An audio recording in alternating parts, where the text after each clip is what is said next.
Hai sahabat CMC, kali ini Mimin akan mengulas film action yang berjudul Yudra 2024. Film ini mengisahkan seorang anak yatim piatu yang bernama Yudra. Yudra tumbuh menjadi anak yang temperamen dan liar. Namun, sejak mengetahui bahwa orang tua kandungnya menjadi korban kecelakaan yang direncanakan oleh sindikat mafia, dia berubah menjadi agen rahasia paling ditakuti.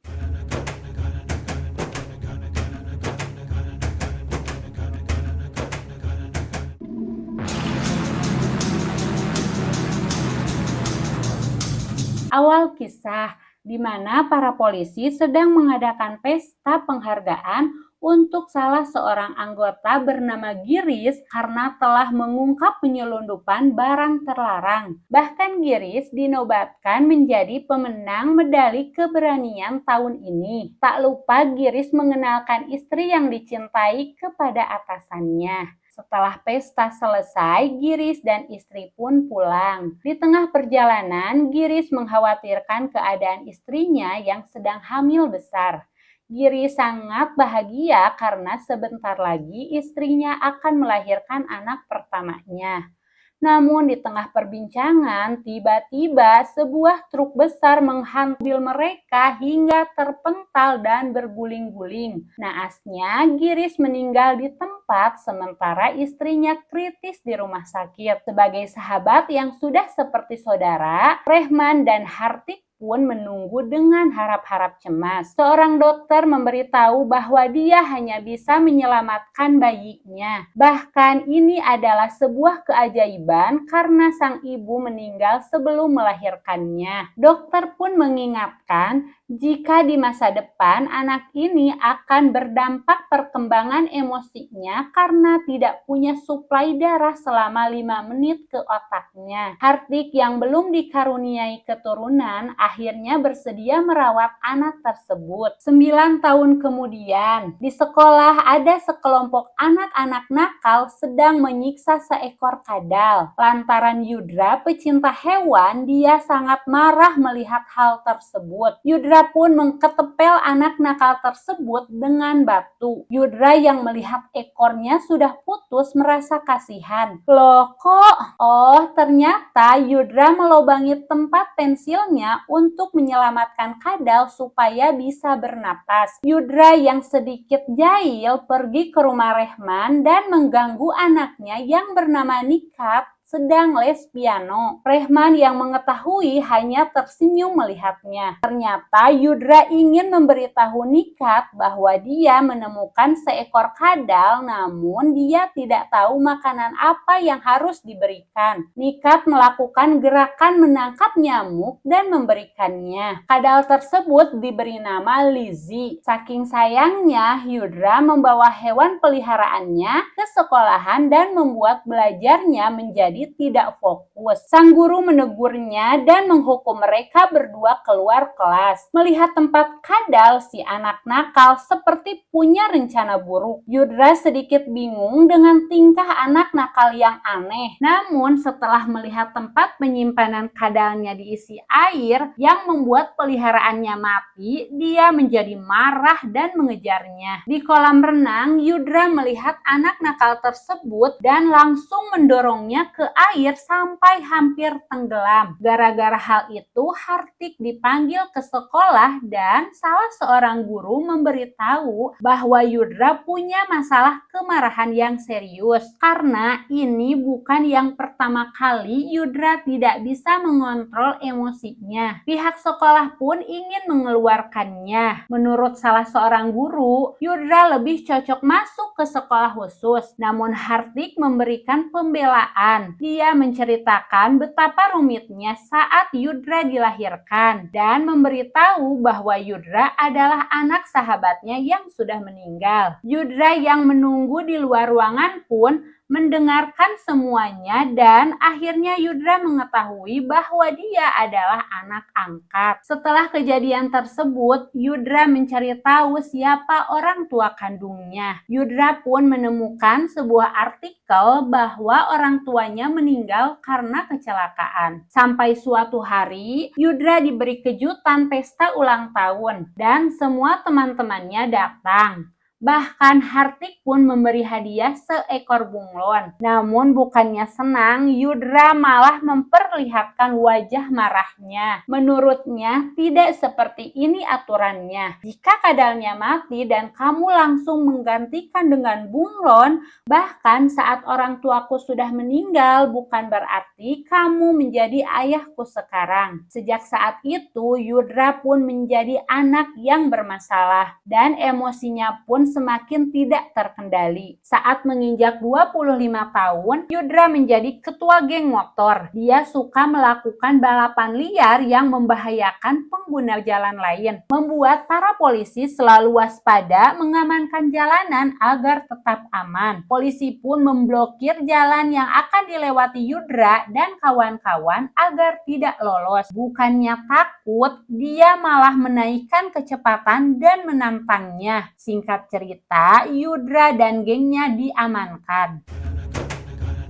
Rehman yang sudah menjadi wakil komisaris kepolisian tidak bisa berbuat apa-apa. Dan ini bukan kali pertamanya dia diamankan karena melakukan pelanggaran kasus yang sama. Namun tak berselang lama, Hartik datang dan kembali memohon. Saat ini Hartik sudah pensiun dari kepolisian. Kini dia menjadi seorang politisi. Akhirnya Yudra dan gengnya pun kembali dibebaskan. Hartik marah karena ulah Yudra, dia harus meninggalkan pertemuan yang sangat penting dengan para kolega partainya. Yudra meminta maaf kepada Hartik karena sudah membuang waktunya. Bahkan dengan wajah tengilnya, dia langsung meninggalkan ruangan dan kembali bergabung dengan teman-temannya. Hartik bertanya kepada Rehman bagaimana cara mengendalikan Yudra karena dia sudah sangat kewalahan menghadapinya. Menurut Rehman, Yudra sangat suka mengambil resiko. Bahkan Yudra mempunyai sifat menikmati permainan yang membahayakan dirinya. Sepertinya kita harus mengarahkannya ke jalan yang benar dengan memasukkan Yudra ke akademi militer yang berada di Pune supaya menjadi tentara agar lebih disiplin dan bertanggung jawab. Mendengar itu, Hartik seperti ragu, tapi Rehman mencoba meyakinkan bahwa putrinya Nikat pun sedang menyelesaikan pendidikan kedokterannya di kota tersebut. Mereka adalah teman baik, bahkan Nikat bisa memberi pengaruh yang positif dan Hartik pun menyetujuinya. Akhirnya Yudra pun menjadi taruna. Dia mulai beradaptasi dan mengikuti pelatihan-pelatihan.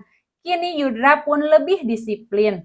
Yudra menjadi taruna paling menonjol di antara teman-temannya. Saat hendak jalan-jalan sore di persimpangan, Nikat yang sudah diberitahu ayahnya langsung mengenalinya. Nikat menyapa sambil melambaikan tangannya. Yudra yang masih kebingungan malah tancap gas. Nikat pun membuka penutup wajahnya sambil memanggilnya Kadal. Akhirnya Yudra terpukau dengan kecantikannya dan langsung mengenali Nikat. Mereka asik mengobrol karena memang sudah sangat lama tidak bertemu. Dan Yudra mengenalkan Nikat kepada teman-temannya. Saking asiknya, mereka tidak sadar bahwa sedang berada di tengah jalan dan menyebabkan kemacetan panjang. Sebelum berpisah, Nikat memberi kode kepada Yudra untuk datang ke sebuah klub pada hari Sabtu jam 8 malam. Yudra pun menemui Nikat di tempat yang sudah ditentukan. Terlihat Nikat sangat senang melihat kedatangan Yudra. Nikat langsung mengajak Yudra untuk berjoget bersama.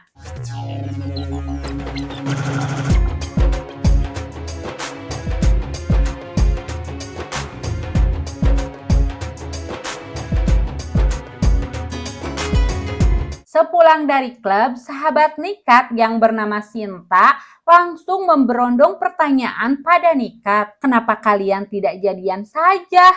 Menurut Sinta, Yudra sangat cocok untuk dijadikan pasangan karena dia sangat manis dan ganteng. Bahkan Yudra calon tentara, jadi bisa menjaga Nikat dengan baik. Sinta menambahkan, sepertinya Yudra juga menyukai Nikat karena terlihat dari cara memandangnya saat berjoget. Mendengar perkataan sahabatnya, Nikat pun menjadi kepikiran. Keesokan harinya, Yudra datang ke kampus Nikat untuk menjemputnya. Di tengah perjalanan, tanpa basa-basi, Nikat langsung menembak Yudra untuk menjadi kekasihnya. Karena Nikat yakin bahwa Yudra memiliki perasaan yang sama. Tapi jawaban Yudra di luar prediksi. Menurutnya sangat mustahil. Mendengar itu, Nikat menjadi kesal dan langsung meminta diturunkan. Nikat meminta penjelasan atas penolakannya karena merasa harga dirinya sudah dilukai. Namun Yudra meminta satu persyaratan kepada Nikat untuk menjadi pasangan dangsa di acara sekolahnya. Dan Nikat pun menyetujuinya. Hari yang ditunggu-tunggu pun tiba. Nikat datang ke sekolah akademi dengan penampilan yang mempesona. Bahkan orang-orang yang melihat sangat terpukau oleh kecantikannya. Termasuk Yudra langsung terkesima dengan keindahan tepat di depan matanya. Yudra berusaha tenang supaya tidak terlihat gugup. Mereka berdua langsung berdansa.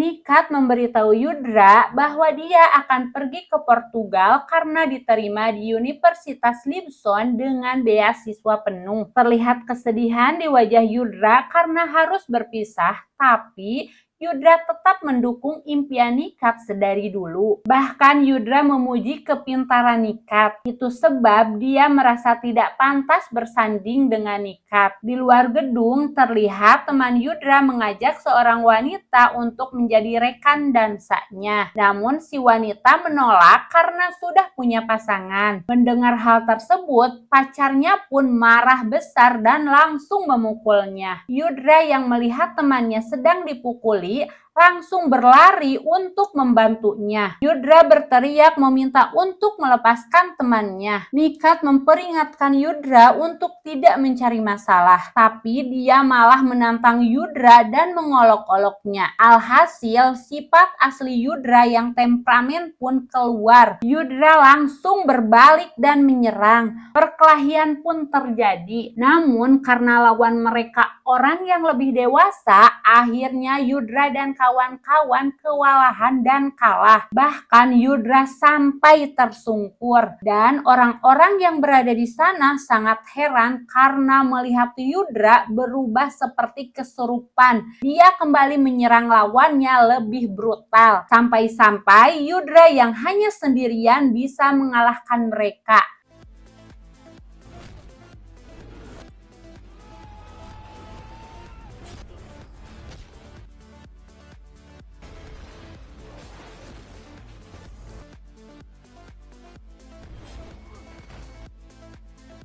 Nikat yang sedari tadi ada di sana langsung menghentikan Yudra karena melihat Yudra memukul lawannya sampai hampir meninggal. Atas kejadian tersebut, pengadilan militer pun memberi hukuman karena Yudra hampir membunuh warga sipil dan melanggar nilai-nilai kedisiplinan. Pengadilan menjatuhkan hukuman pada Yudra hingga 9 bulan penjara. Saat hendak masuk ke sel tahanan, Yudra dipertemukan dengan Hartik dan Rehman. Hartik meluapkan kekecewaannya karena Yudra tidak bisa merubah sikapnya. Bahkan kali ini Hartik tidak bisa membantu mengeluarkan dari jerat hukum. Bukannya minta maaf dan menyesal, Yudra malah bicara yang tidak pantas. Menurutnya, Hartik akan merasa malu punya anak angkat seorang kriminal karena saat ini sudah menjabat sebagai seorang menteri yang akan membuat reputasinya menjadi buruk. Mendengar ucapan itu, Hartik langsung menamparnya. Hartik kecewa dengan ucapan Yudra yang sudah dianggapnya seperti anak sendiri. Justru Hartik malah memohon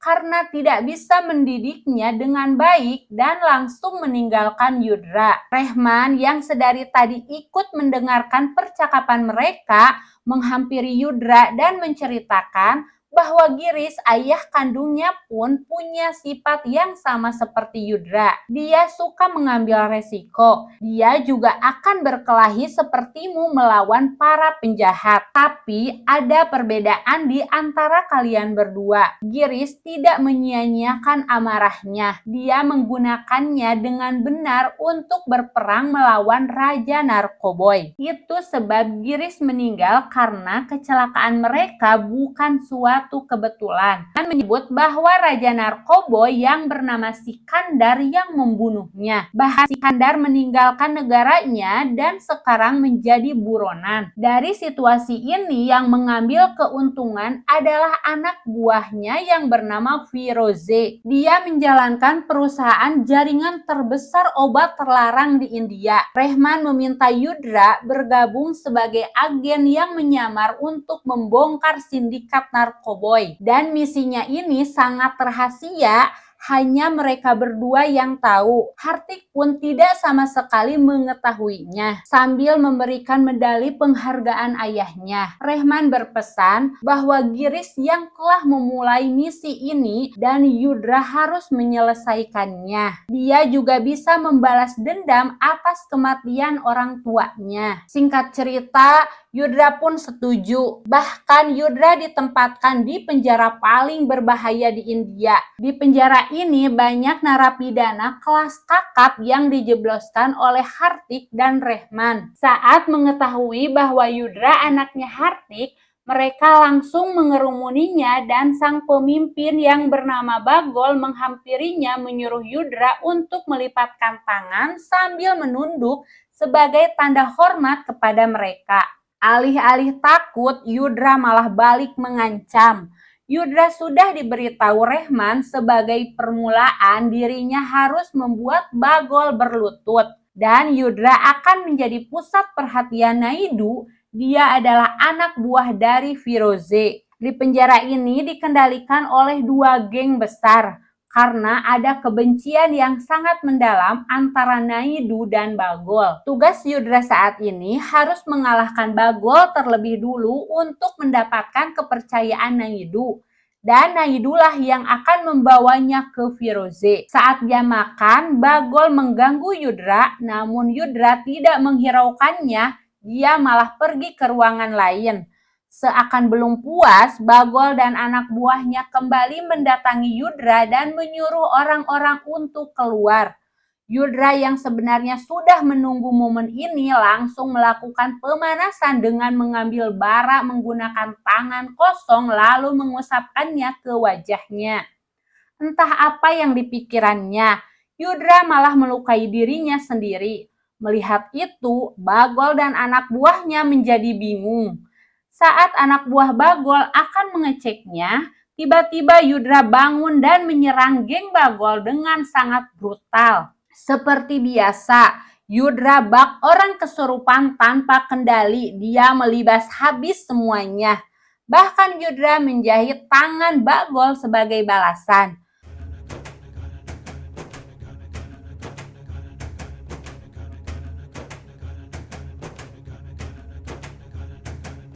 Beberapa hari kemudian, Nikat menjenguk Yudra. Dia kaget melihat wajah Yudra yang babak belur. Yudra seperti tidak senang melihat Nikat datang ke penjara. Nikat meminta Yudra untuk mengendalikan emosinya demi dirinya. Yudra malah meminta untuk melupakan rasa sukanya. Seketika wajah Nikat langsung berubah menjadi sedih setelah mendengar perkataan itu. Dan Nikat memberitahu bahwa dia akan pergi ke Portugal melanjutkan kuliahnya. 9 bulan kemudian, sehari sebelum pembebasan, Yudra didatangi Naidu untuk memberitahu bahwa bosnya Firoze sangat menyukainya. Ternyata sifat barbar Yudra telah sampai ke telinga Firoze dan Naidu memberikan alamat Firoze. Tentu saja Yudra langsung menerimanya. Anak buah Firoze datang untuk menjemput Yudra. Sesampai di markas, Yudra disuguhkan oleh pemandangan para pekerja yang sedang mengemas barang dengan pengawalan yang sangat ketat. Firoze menyuruh Yudra duduk, Tak lama anak Firoze yang bernama Syafiq datang. Firoze menceritakan bahwa dirinya sudah tahu apa yang dilakukan Yudra saat di penjara karena Naidu selalu melaporkannya. Firoze langsung menyodorkan uang dan meminta Yudra untuk bergabung dalam misinya. Namun Yudra menolak. Sebagai kesepakatan, Yudra meminta akses supaya bertemu dengan Sikandar. Mendengar ucapan Yudra, Syafiq malah mengoloknya karena keinginan Yudra sesuatu yang mustahil. Sikandar diibaratkan seekor harimau yang akan merobek dan menghabisinya.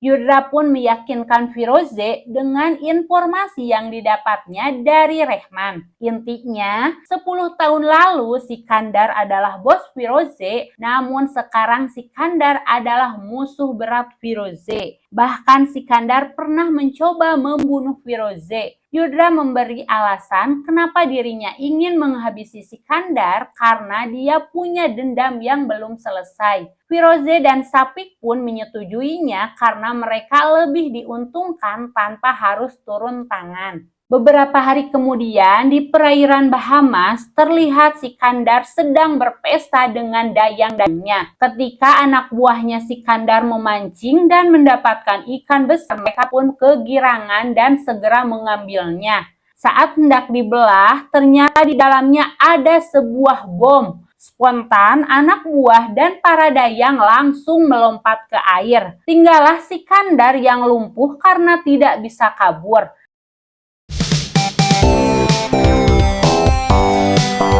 Ternyata itu hanya prank. Namun tanpa mereka sadari, di bawah kapal Yudra tengah siap untuk membunuh semua anak buah Sikandar. Setelah itu Yudra naik ke kapal dan langsung menembak Sikandar di tempat. Atas keberhasilan membunuh Sikandar, Yudra pun dapat kepercayaan penuh dari Firoze. Malam harinya, pas pulang ke apartemen, Rehman sudah menunggu Yudra. Rehman langsung bertanya, siapa yang menyuruh membunuh Sikandar? Jika tindakan yang dilakukan Yudra untuk balas dendam, itu sangat bodoh karena bisa membahayakan nyawanya dan misi yang sudah direncanakan akan berantakan. Tapi menurut Yudra, ini bukan tentang balas dendam.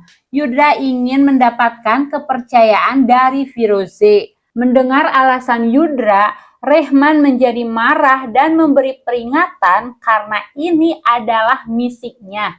Yudra harus mengikuti perintahnya dan jangan bertindak sendiri. Rehman meminta Yudra untuk mencari tahu mengenai kesepakatan dan siapa pemasok obat terlarang. Untuk menjaga kerahasiaan, mereka berkomunikasi melalui situs permainan online. Seiring berjalannya waktu, Yudra menjadi orang kepercayaan Firoze.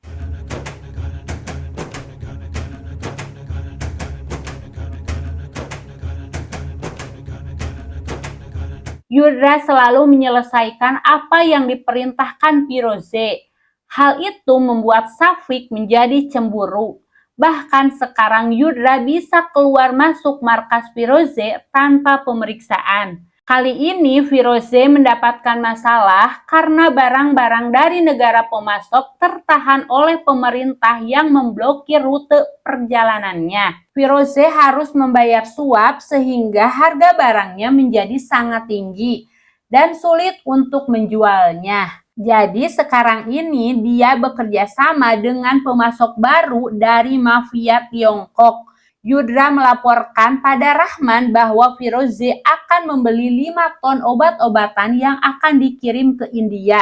Diperkirakan barang tersebut akan sampai ke India dalam waktu 3 minggu. Syafiq bertugas membongkar dan mendistribusikannya. Mendengar kesempatan ini, Rahman langsung menugaskan Yudra untuk menghancurkan perdagangan obat serta membersihkan India dari peredaran narkoboy. Tak lupa, Rehman menyemangati Yudra bahwa setelah misi ini selesai, Hartik dan ayah kandungnya akan sangat bangga. Yudra pun diutus ke Tiongkok. Anggota mafia Tiongkok langsung menjemputnya untuk bernegosiasi dan mengecek barang pesanannya. Singkat cerita, kesepakatan pun selesai. Kini barang siap dipindahkan ke kapal untuk dibawa menuju India. Ternyata Rehman sudah berada di Tiongkok tanpa sepengetahuan Yudra. Di tempat lain, ada pasukan yang sedang merencanakan untuk membajak kapal. Mereka bergerak senyap di kegelapan malam. Mereka masuk dengan perlengkapan serta membawa senjata. Untungnya, Yudra segera menyadari setelah melihat sinar laser dan akhirnya listrik pun terputus. Mereka menembak satu persatu ABK kapal. Ternyata Yudra adalah target pasukan tersebut. Meskipun seorang diri, Yudra bisa melawan mereka. Yudra yang masih kebingungan dengan apa yang terjadi, dia mulai mengikuti pasukan khusus dari belakang. Yudra kaget ternyata pasukan tersebut menuju kontainer yang berisi obat-obatan.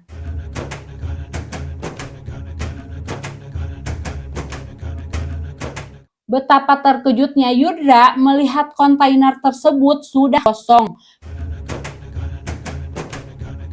Yudra langsung terpental karena tembakan yang mengarahnya. Melihat Yudra tidak berdaya, anggota khusus langsung mengunci target.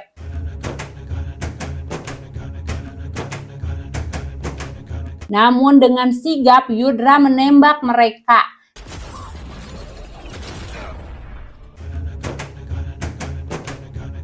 Saat ingin menyelamatkan diri, seorang anggota tengah menunggunya dan langsung menyerang Yudra.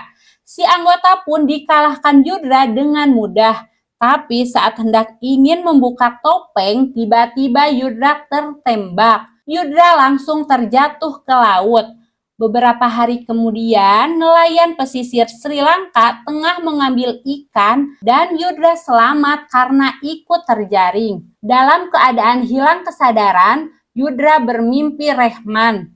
Saking kagetnya membuat Yudra terbangun. Ternyata Yudra dirawat oleh warga lokal. Yudra kembali menghubungi Rehman. Anehnya seorang polwan bernama Renuka yang menjawab.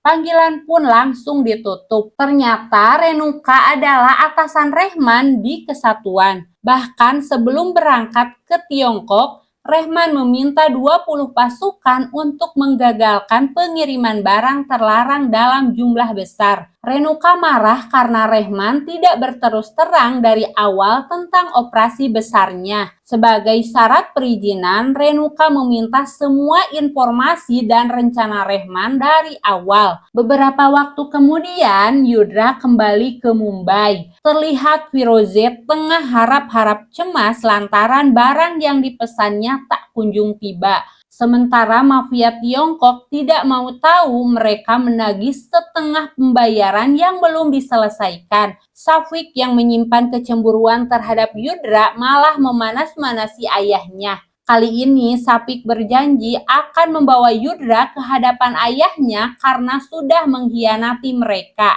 Di tengah gonjang-ganjing, Firoze sangat terkejut melihat Yudra berani datang ke markasnya. Yudra meyakinkan Firoze bahwa dia tidak mengkhianatinya. Bekas tembakan di pundaknya sebagai bukti bahwa Yudra sudah berusaha menyelamatkan narkoboy dari pembajak. Dan Yudra baru tahu bahwa barang tersebut sudah hilang. Safik langsung memperlihatkan CCTV. Yudra kaget melihat Rehman berada di hotel tempat Yudra menginap saat di Tiongkok.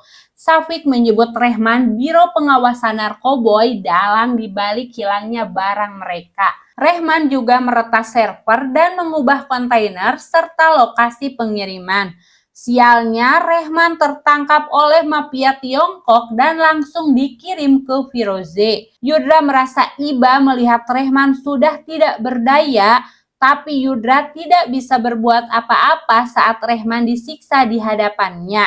Safik berusaha menginterogasi Rehman agar menyebutkan siapa yang sudah memberitahu rahasia perusahaannya. Sebenarnya Firoze dan Safik mencurigai Yudra, tapi masih belum ada bukti. Di sini Yudra memberi pembelaan. Jikalau dirinya seorang pengkhianat, mungkin dia tidak akan datang ke markas. Dia bisa saja kabur saat di Tiongkok dan membawa barang kalian. Namun tiba-tiba seorang hacker memberitahu bahwa Rehman mempunyai file yang dilindungi kata sandi. File ini bisa dibuka dengan kode 7 digit. Firoze membuka dompet Rehman untuk mencari petunjuk. Terlihat ada foto Nikat terpampang di dalamnya. Si hacker langsung menemukan nomor telepon dan alamat Nikat di Portugal. Karena takut Nikat menjadi korban, akhirnya Rehman memberitahu siapa informan yang selama ini kerjasama dengannya. Di luar prediksi, Rehman malah menunjuk Firoze sebagai mata-mata.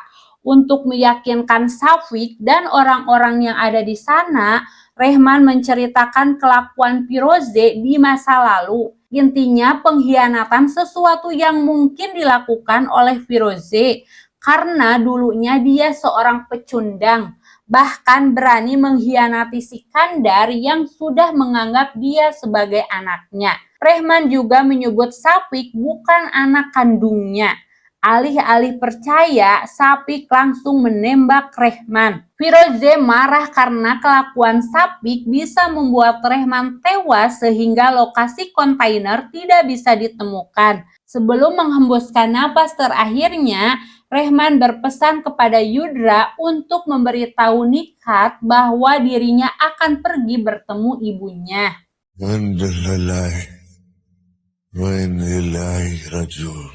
Keesokan harinya, mayat Rehman ditemukan tergantung di jembatan. Peristiwa ini menjadi berita heboh di India.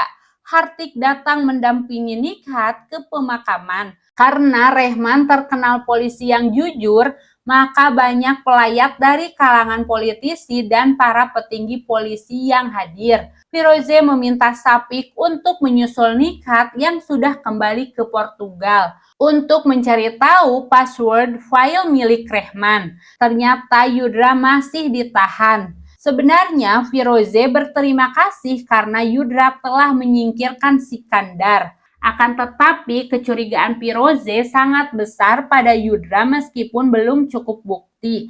Firoze memberitahu Yudra sekarang ini Syafiq sedang menyusul Nikat ke Portugal. Dirasa sudah tidak dibutuhkan lagi, Firoze menyuruh anak buahnya untuk menghabisi Yudra. Namun dengan kekuatannya, Yudra berhasil mengalahkan mereka.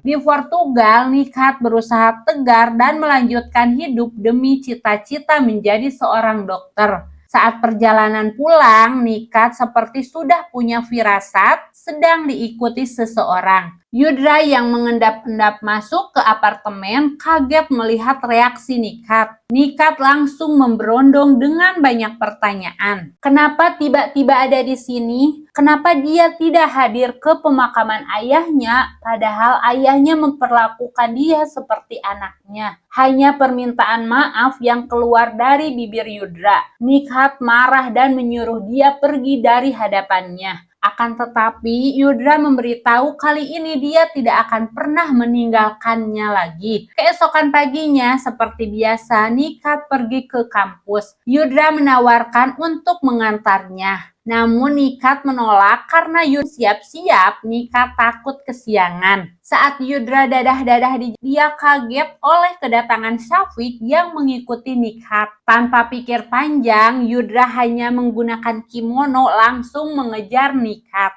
Karena tidak terkejar, Yudra pun mencoba menghubungi Nikat dan memberitahu bahwa ada 2 orang laki-laki sedang mengikutinya. Yudra memerintahkan Nikat untuk turun di pemberhentian berikutnya dan bersembunyi. Kemudian Yudra mengejar dengan sepeda.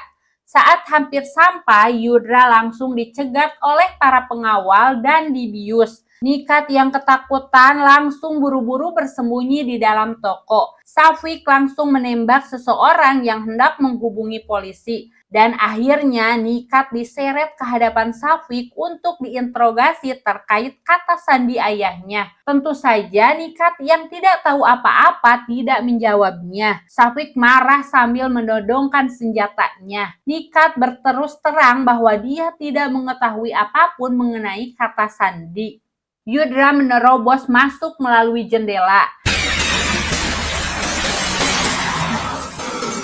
Dengan sempoyongan karena pengaruh obat bius, Yudra melawan satu persatu musuhnya. Dalam kondisi terjepit, Nikat berani melawan pengawal yang mengejarnya. Sialnya, Yudra tidak bisa berbuat apa-apa karena tangannya ditancap pisau. Yudra memohon pada Safik untuk melepaskan Nikat karena dia tidak mengetahuinya. Safik mulai menggoyahkan hati Nikat. Dia menceritakan sebenarnya Yudra mengetahui bagaimana Rehman disiksa dan akhirnya dibunuh. Terlihat kekecewaan di wajah Nikat dan kebiasaan Yudra.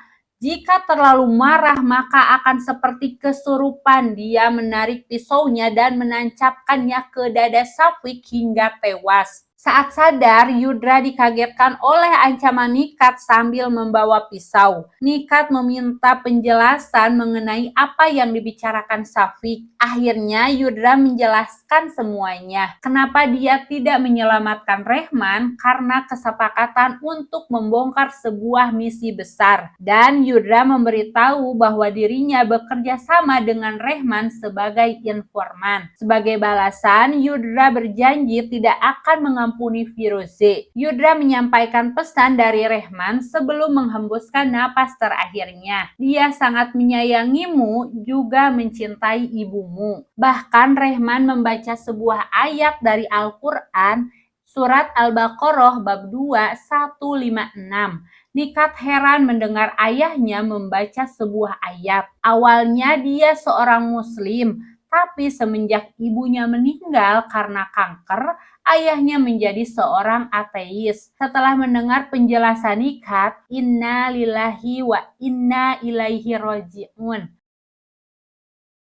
Yudra pun menyadari sesuatu. Ternyata itu adalah sebuah password. Dan ya, setelah dimasukkan, sebuah rekaman Rehman muncul. Rehman bicara jika video ini sudah bisa dibuka, berarti dirinya sudah meninggal. Dan Rehman yakin bahwa sekarang Nikat sudah aman. Karena hanya melalui Nikat, kata sandinya bisa dibuka. Rehman menjelaskan hal pertama, Yudra akan menemukan kargo narkoboy di pelabuhan Vigaz. Bahkan Rehman sudah mengirimkan semua detailnya dalam sebuah folder. Dan 5 ton obat terkunci dengan aman. Rehman berpesan kepada Yudra jangan percaya kepada atasannya Renuka. Dialah yang meretas telepon dan komputernya. Sehingga Renuka mengetahui semuanya. Sebenarnya Rehman datang ke Tiongkok untuk memperingatkan Yudra, tapi sangat sulit karena dikelilingi oleh mafia. Dan Rehman tidak bisa menghubungi Yudra. Rehman meminta maaf sudah memberi tanggung jawab yang sangat besar dan Yudra harus menyelesaikan misi ini. Rehman memberikan pesan terakhir untuk Nikat. Permintaan maaf karena tidak bisa menemaninya sampai akhir. Di tempat lain, Hartik menerima telepon. Ternyata Yudra menghubunginya. Yudra memberitahu bahwa dirinya sudah mengetahui alasan Rehman dihabisi. Dan Yudra meminta perlindungan karena sekarang nyawa Nikat dalam bahaya. Demi keamanan, Yudra meminta pengawalan saat pulang ke India. Tentu saja Hartik menyetujuinya. Hartik yang menahan kerinduan langsung memeluk Yudra. Sesampai di rumah, video Rehman pun langsung diperlihatkan kepada Hartik. Dia tidak percaya Renuka bagian dari sindikat perdagangan narkoboy. Yudra memperingatkan semuanya harus hati-hati karena kita tidak tahu mana kawan dan mana lawan. Mungkin ada banyak yang terlibat selain Renuka. Dengan pengaruhnya, Hartik akan berbicara dengan Menteri Dalam Negeri supaya Renuka dihukum berat. Bahkan Hartik berjanji kematian Rehman tidak akan sia-sia. Kali ini Yudra meminta maaf dan berterima kasih kepada Hartik karena sudah menjadi ayah yang sangat baik. Yudra meminta izin kepada ayah angkatnya untuk menyelesaikan misi ini dengan tangannya sendiri. Hartik marah karena Yudra baru saja kembali dan biar pihak berwenang yang menangani semuanya. Bujukan Nikat pun tidak bisa menghentikan Yudra. Nikat hanya berpesan untuk kembali dengan selamat dan dia akan menunggunya. Setelah Yudra pergi, Hartik menghubungi seseorang. Tak disangka tak diduga yang dia telepon adalah Firoze. Ternyata Hartik seorang pengkhianat juga. Firoze hampir tak mengenali suara Hartik karena memang sudah sangat lama mereka tidak berhubungan. Firoze langsung to the point menanyakan keperluan Hartik menghubunginya.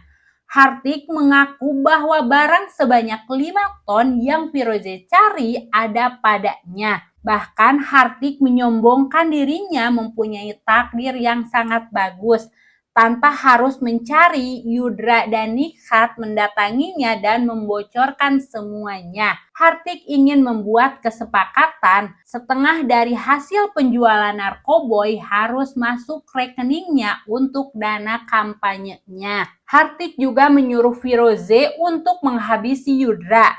Dia memberitahu bahwa saat ini Yudra akan datang ke markas untuk membalas dendam atas kematian Rehman. Hartik menjadi kikuk setelah Nikat masuk ke ruangannya. Dia langsung menutup telepon dan berpura-pura ingin menemui Menteri Dalam Negeri di kantornya. Dengan sangat berani, Yudra datang ke markas dan mengacak-acak pabrik Firoze.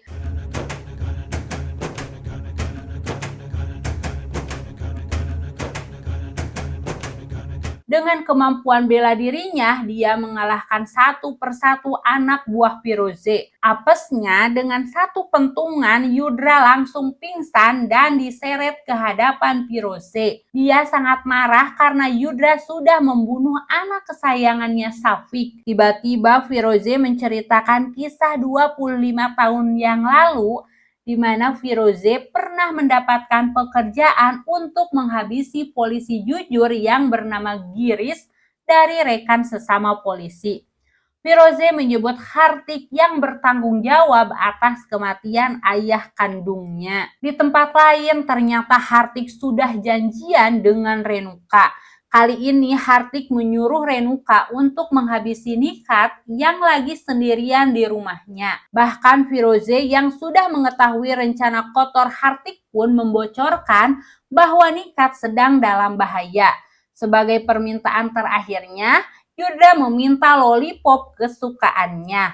Firoze tertawa menganggap Yudra sudah gila. Dan iya, Yudra memang gila, lollipop pun bisa jadi senjata mematikan.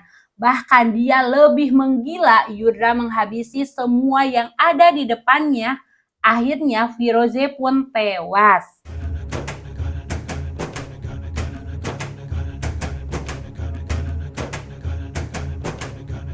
Nikat yang sendirian menyadari ada seseorang datang. Dia mengintipnya dari jendela. Ternyata Renuka sudah membawa senjata untuk membunuh Nikat. Yudra yang khawatir langsung bergegas pergi ke rumah Hartik untuk menyelamatkan Nikat. Nikat bersembunyi di kamar mandi. Dia pun membuka semua keran agar banjir. Setelah Renuka masuk, Nikat langsung melemparkan hair dryer yang menyala. Ternyata itu cara Nikat menjebak Renuka supaya kesetrum. Naasnya Nikat tertembak di bagian perut. Pas Yudra sampai rumah, dia melihat air menggenang ke semua ruangan. Yudra langsung menuju kamar mandi. Yudra sangat syok melihat Nikat sudah lemas di dalam bathtub. Dengan sigap, Yudra membawa Nikat ke rumah sakit. Emosinya pun tak terkendali.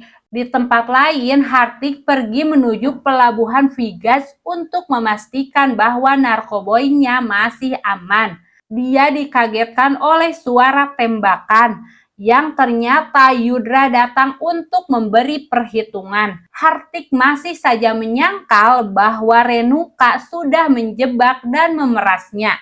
Tentu saja Yudra tidak mempercayainya dengan semua yang sudah diperbuatnya. Yudra bertanya kenapa Hartik membunuh ayahnya dan Rehman. Juga Nikat, orang yang dicintainya, hampir menjadi korban. Hartik ketakutan karena Yudra sudah mengetahui semuanya. Dia memohon untuk diberi kesempatan atas kesalahannya. Yudra langsung memeluk Hartik dengan erat sampai Hartik kehabisan nafas. Dan filmnya pun selesai. Jangan lupa like, subscribe, and komen ya. Terima kasih.